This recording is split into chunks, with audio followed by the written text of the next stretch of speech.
ਮਸ਼ਹੂਰ ਆਰ.ਡ ਟਾਟਾ ਅਤੇ ਐਮ.ਐਸ ਧੋਨੀ ਵਰਗੀਆਂ ਮਸ਼ਹੂਰ ਹਸਤੀਆਂ ਤੋਂ ਬਾਅਦ ਪ੍ਰੋਫੈਸਰ ਸਾਇਰਸ ਗੋਡਾ ਦਾ ਮੈਜਿਕ ਆਫ ਲੀਡਰਸ਼ਿਪ ਸੀਰੀਜ਼ ਦੇ ਅਗਲੇ ਸੀਕਵਲ ਵਿੱਚ ਤਰੀਸ਼ਤ ਅਰੋੜਾ ਇੱਕ ਸਾਈਬਰ ਸੁਰੱਖਿਆ ਉਦਮੀ ਹਨ ਜਿਨ੍ਹਾਂ ਉੱਤੇ ਇਹ ਕਿਤਾਬ ਲਿਖੀ ਗਈ ਹੈ। ਇਹ ਕਿਤਾਬ ਅੱਜ ਇੱਥੇ ਆਈਆਈ ਉੱਤਰੀ ਖੇਤਰ ਹੈੱਡਕੁਆਟਰ ਵਿੱਚ ਰਿਲੀਜ਼ ਕੀਤੀ ਗਈ। ਇਸ ਕਿਤਾਬ ਉੱਤੇ ਪਿਛਲੇ ਕੁਝ ਸਮੇਂ ਤੋਂ ਕੰਮ ਚੱਲ ਰਿਹਾ ਸੀ ਅਤੇ ਹੁਣ ਇਹ ਪੂਰੇ ਭਾਰਤ ਵਿੱਚ ਅਤੇ ਆਨਲਾਈਨ ਵਿਕਰੀ ਲਈ ਤਿਆਰ ਹੈ। So it's based on a series. If you see Krishni Arora and below that on the cover is written The Magic of Leadership. So that's a copyrighted term and this is the third book in the series. So the series itself is, the first in the series was Mr. J.R.D. Tata, The Magic of Leadership. The second was on M.S. Dhoni. So we moved from an established industrialist to one of the leading sports leaders of the world. And then we decided that we have to give mileage and coverage to somebody who is a young star. So nothing better than Krishni came to mind. So that's why I went for Krishni as the third book in the series. So the idea of the magic of leadership is something which converts raw resources into something much bigger. So that's where that word magic comes in. So that's a little about the background.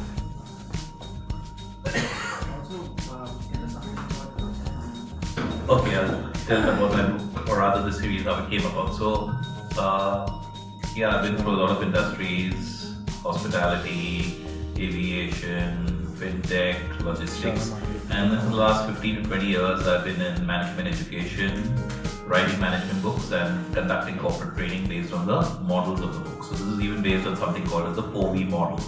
That's vision, values, valor, and victory. So the other areas are customer experience, sales, and communication. And all the books are model based. So it's all personalized stories, observations over the years, anything which would relate more to an Indian audience. But of course, it's also globally acceptable. But I felt that there were very few things that were there specifically targeted for the Indian audience to learn from, to improve, to benefit from. So that's where the whole concept has started, and Jannal has been very, very helpful. In fact, he's endorsed the model in my original book on J.R.D. and then in the Dhoni book he's had a major part, and over here also we've done it together. When we talk about the book right now, as you mentioned J.R.D. Tata and M.S. Dhoni, how you zeroed it down to Krishni? Okay.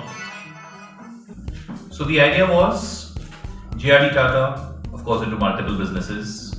So that was a business leader. And then we had Dhoni, who was a sports leader. And then we also have a military leader who is part of the project. So then we needed an entrepreneur, a startup person. And then considering the amount of awards that Krishni has secured over the years and the way that he has really grown from zero to hero, if I may put it that way. And I felt this was the ideal, he's all over the place in magazine covers and in podcasts. So that's where I felt that tech being the area that I wanted to focus on, because that's the thing. And what better than cyber tech? And if it's cyber tech, who better than Krishni? So that was the whole idea behind it. And about the entire book, what are the few top points? Okay. What are the top points? How? Just a minute. I'm a general singer, and I met the professor first time in a gathering like this in Bombay. And there he asked me if I could go through his book on Tata and see whether it is applicable to the armed forces also or not. Tata was at the helm of affairs for 53 years, and he came out with his 4V model, which we'll talk about a little later. And in that 53 qualities of his leadership were identified by the professor, which were put into 4 verticals, very nicely arranged. And when I started reading through it, I thought they were equally applicable to the armed forces. It all started after Second World War. The people who had to lead the Air Force, US Air Force, eventually a lot of pilots were demobilized and there was no war, so they were not required anymore. They came out with all the corporate things that we see now. And I thought it was time for the armed forces to also relearn what has been going on in the media. So the whole meeting that we had was about this only, the interaction between the armed forces and the corporate world. And so from there we hit on, and I applied that model to the armed forces. I found Beautiful. it very, very applicable, very. And then he came out with the second book on Dhoni.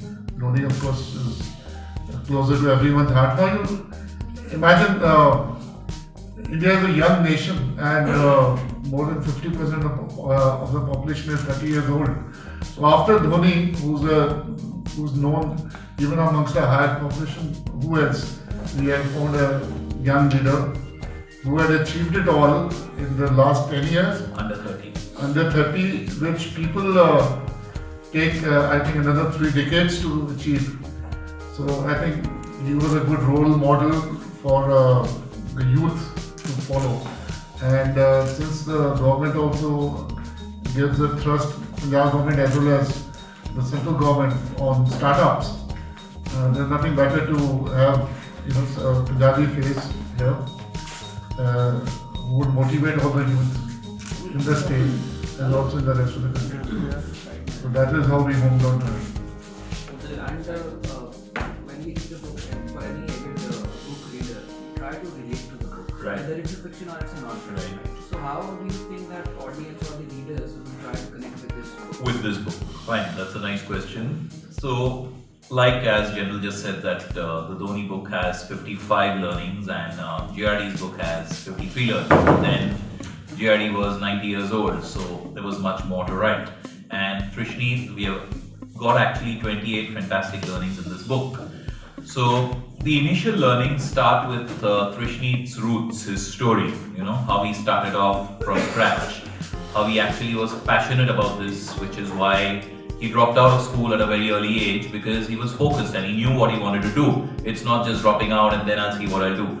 So the idea is it's a very motivating story that, of course, education is critical, it's vital, but at the same time, you need to have some type of a vocational skill today. So that's what I felt is, very, very good about the story, because we lack people with vocational skills, be it of any sort. So I'm involved with vocational education in Bombay as well, and that's where the need of the hour is. So I felt that this is something that would motivate a lot of people, not necessarily to get into cyber tech and computers, but it could be anything which you do with your hands, your mind and so on, but which is something beyond your normal BCom, BA, BSc, which are good qualifications to have, but those graduations rarely lead to careers and jobs. So that would be another way of, people could The younger identify. population that we talking about, I said that half the nation is of people 30 years and below. They all have dreams they are going to fulfill. Maybe this book will give them a direction. If he can do it, I can also do it. And it's a success story of a person who's achieved it all in 10 years. And it's still the best part is, since I know Trishni and we belong to the same company, every time he achieves a landmark, he's not there as you're appreciating that landmark. He's gone beyond. His vision is taking him, to places which and with good speed. He is since it's on Trishni Arora. Trishni Arora is a gifted person. So many of us, we are gifted in different ways. But one thing is to have it to be given by God or by your parents, and second is to take on from there as a platform. This gentleman doesn't rest. He works more than 16 to 18 hours a day. He looks after the US timing where the main business is, as also our own timings. So he's almost working 2 shifts in the day. And he still is stuck to his roots. Our head office is here in Mohali itself, in 74 sector. And so we thought that he could be a great motivator for all these dreamers who want to do something in life but they're looking for a direction. Especially there's been a report a few years back, especially for the Indian youth, where it says that within the next 5 years, 80% of qualified people will be self-employed, they'll be working for themselves. So today, full-time jobs, whether you like it or not, are just not there. That's not the future. The big companies are not the future. It's the startups where most people are gravitating towards, and they are the ones who are providing career paths for people. So from that perspective, to give an idea to people, because I'm involved with management education, and over there, most of the people who pass out feel that they should be working for a Tata or a Godrej or a Birla or a Mahindra, where there's nothing wrong with that. But the point is, they just don't have the number of jobs to sustain everybody who's coming out. At the same time, these companies have already grown. So there's not much that a young person can do in the first 5 years of his career when it comes to strategizing, thinking, which is what they want to do. So these are the type of opportunities that they should latch on to. They should open their minds, the young persons, the qualified persons. This is where I can also go. This is a career path which is also acceptable and appreciated. So that was another reason for it. Is it